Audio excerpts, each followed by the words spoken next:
ఢిల్లీలో వాయు కాలుష్యం మరోసారి ప్రమాదకర స్థాయికి చేరింది. అనేక ప్రాంతాల్లో పొల్యూషన్ 400 మార్కు దాటింది. దీంతో పొల్యూషన్ను కంట్రోల్ చేయడానికి అధికారులు ప్రత్యేక చర్యలు చేపట్టారు.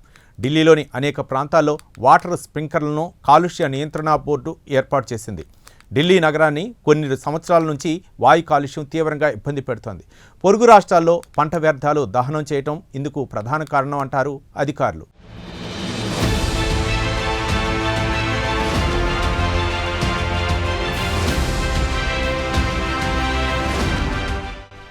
దీపావళి వేళ దేశ రాజధాని ఢిల్లీలో వాయు కాలుష్యం ప్రమాదకర స్థాయికి చేరుకుంది. వాయు నాణ్యత సూచి దిగజారింది. దీంతో ఢిల్లీలోని అనేక ప్రాంతాల్లో వాయు కాలుష్యం 400 మార్కును దాటింది. 400 మార్కును దాటడం అంటే చిన్న విషయం కాదు. వాయు కాలుష్యానికి సంబంధించి అత్యంత ప్రమాదకర కేటగిరీలోకి వస్తుంది. కాగా అక్షరధామ్ ప్రాంతంలో వాయు కాలుష్యం 426గా నమోదైంది.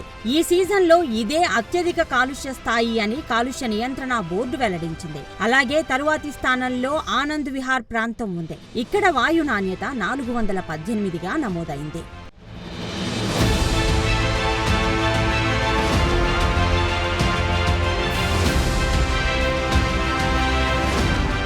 కాగా పండుగ వేళ గాలి నాణ్యతా సూచి ప్రమాదకర స్థాయిలో పడిపోవడంతో కాలుష్య నియంత్రణ బోర్డు అప్రమత్తమైంది. వాయు కాలుష్యాన్ని అరికట్టడానికి ప్రత్యేక చర్యలు చేపట్టింది. ఇందులో భాగంగా ఇండియా గేట్ దగ్గర వాటర్ స్ప్రింక్లర్లను మోహరించింది. ఇండియా గేట్ దగ్గర తాజాగా వాయు నాణ్యత 269గా నమోదైంది. కాగా శీతాకాలం సమీపిస్తుండటంతో అలాగే నగరంలో వాహన ఉద్గారాలు పెరగడం వల్ల వాయు కాలుష్యం ప్రమాదకర స్థాయికి చేరుకున్నట్లు అధికారులు వెల్లడించారు. ఈ నేపథ్యంలో వాయు కాలుష్యం తీవ్రతను తగ్గించడానికి అనేక చర్యలు చేపట్టినట్టు అధికారులు తెలియజేశారు.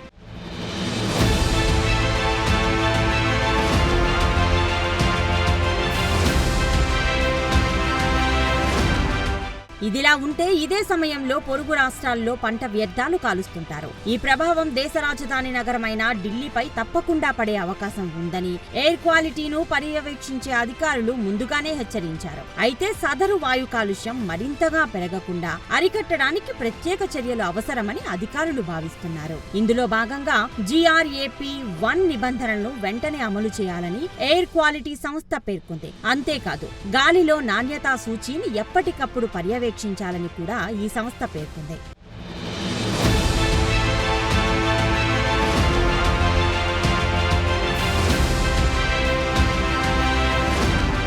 వాయు కాలుష్యం ఈ మాట అనగానే అందరికీ వెంటనే గుర్తుకు వచ్చేది ఢిల్లీ నగరం. విపరీతంగా పెరిగిన వాయు కాలుష్యం కారణంగా ఢిల్లీ ప్రజలు సగటు ఆయుర్దాయం 10 సంవత్సరాలు తగ్గిపోతోందని అమెరికాకు చెందిన ఒక రీసెర్చ్ గ్రూప్ ఇటీవల జరిపిన ఒక అధ్యయనంలో వెల్లడించింది. దీనిని బట్టి ఢిల్లీ నగరంలో ఎయిర్ పొల్యూషన్ ఏ రేంజ్ లో ఉంటుందో ఎవరైనా అర్థం చేసుకోవచ్చు. ఢిల్లీ నగరాన్ని ఎయిర్ పొల్యూషన్ చుట్టేయడం కొత్తగా జరిగిన పరిణామం కాదు. కొన్ని సంవత్సరాలుగా ఢిల్లీని ఎయిర్ పొల్యూషన్ చుట్టేసింది. ఒక దశలో ఢిల్లీలో ఉంటే గ్యాస్ ఛాంబర్ లో ఉన్నట్లేనని సాక్షాత్తు ఢిల్లీ హైకోర్టు వ్యాఖ్యానించింది. ఢిల్లీలో ఎయిర్ పొల్యూషన్ తీవ్రతకు ఈ వ్యాఖ్య అద్దం పడుతుంది. అనేక సంవత్సరాలుగా రాజధాని నగర ప్రజలు వాయు కాలుష్యంతో తీవ్ర ఇబ్బందులు పడుతున్నారు. తొలిసారిగా 2018 నవంబర్లో ఢిల్లీలో వాయు కాలుష్యం అత్యధిక స్థాయిలో నమోదైంది. ప్రపంచ ఆరోగ్య స్థాయి పేర్కొన్న ప్రమాదకర స్థాయి కంటే 2018లో ఎక్కువ రేంజ్ లో ఢిల్లీలో వాయు కాలుష్యం నమోదైంది. కాలుష్యాన్ని కంట్రోల్ చేయడానికి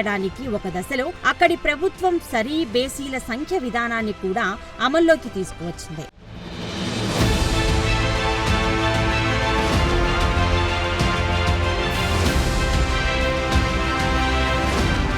కాగా ఢిల్లీలోని NCR పరిధిలో కొంతకాలంగా బాణాసంచా అమ్మకాలు, కాల్చడంపై నిషేధం అమలులో ఉంది.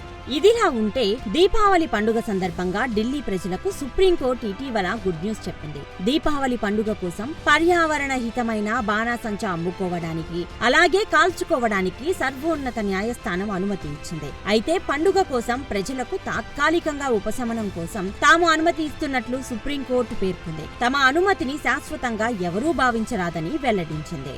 కాగా ఢిల్లీలోని ఎన్సీఆర్ పరిధిలో కొంతకాలంగా బాణాసంచా అమ్మకాలు కాల్చడంపై నిషేధం అమలులో ఉంది. కాగా దీపావళి పండుగ కోసం పిల్లలు ఎదురు చూస్తున్నారని, వారిని సరదాగా బాణాసంచా కాల్చుకోవడానికి అనుమతించాలని కోరుతూ ఇటీవల సర్వోన్నత న్యాయస్థానంలో కొంతమంది పిటిషన్లు దాఖలు చేశారు. ఈ నేపథ్యంలో ఢిల్లీ ప్రజలకు అనుకూలంగా సుప్రీంకోర్టు తాజాగా ఆదేశాలు జారీ చేసింది. వాయు కాలుష్యం కారణంగా కేవలం పర్యావరణ హితమైన గ్రీన్ క్రాకర్స్ అమ్మకాలు కాల్చడానికి అనుమతి ఇస్తున్నట్లు సుప్రీంకోర్టు స్పష్టం చేసింది. అంతేకాదు సదరు గ్రీన్ క్రాకర్స్ ని కూడా మితంగా వినియోగించాలని సర్వోన్నత న్యాయస్థానం పేర్కొంది. అంతేకాదు పర్యావరణాన్ని దెబ్బతీసే ఎటువంటి బాణాసంచాకు అనుమతి లేదని సుప్రీంకోర్టు కుండబద్దలు కొట్టింది.